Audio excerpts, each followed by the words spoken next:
Welcome to part 5 of our series on customer write-offs. In this video, I'll show you how to create credit write-offs against the customer account using the direct method.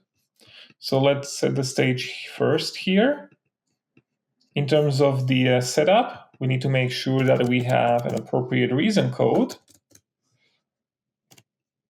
configured in the system. The reason codes can be found in either the receivables workspace or in the inventory workspace under the preferences.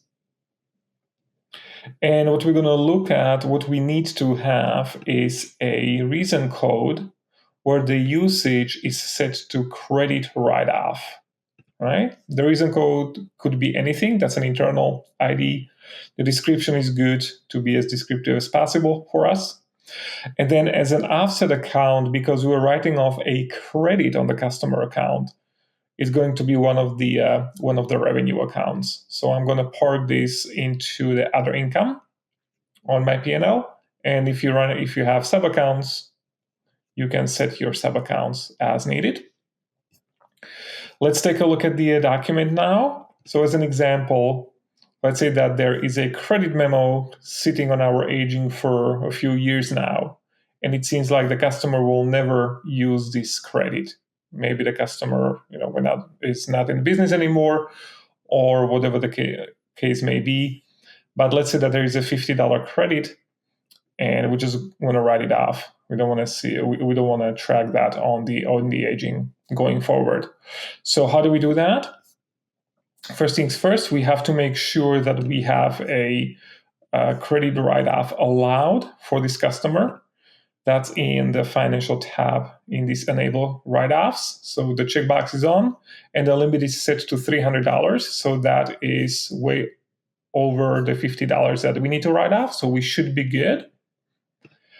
And let's go now to the receivables workspace.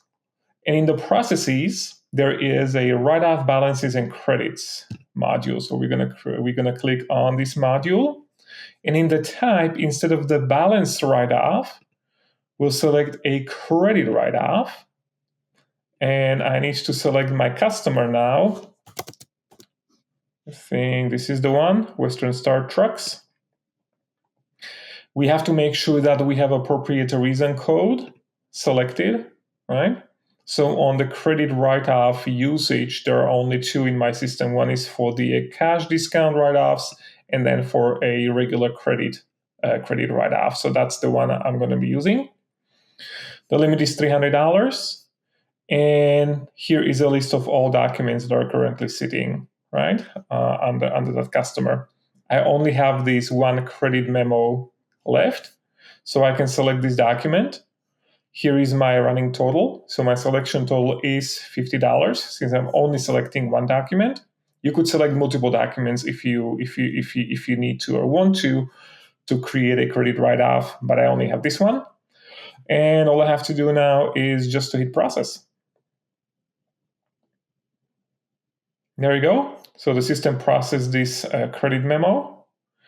If I open up my processing tab screen, and I click on the reference number here, you'll notice that this credit memo is closed. So the system closed it.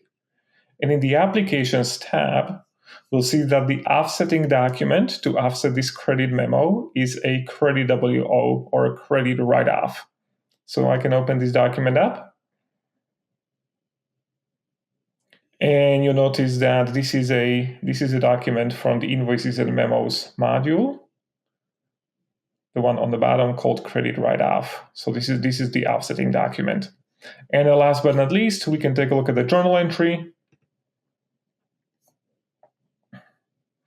And we can see here that we relieve the receivable balance by debiting the $50, and we credited on the P&L side our revenue account. All right, very good. So that is how we handle credit write-offs in Acumatica. Thank you for your time. I hope that this was helpful, and I'll see you in the next one. Take care.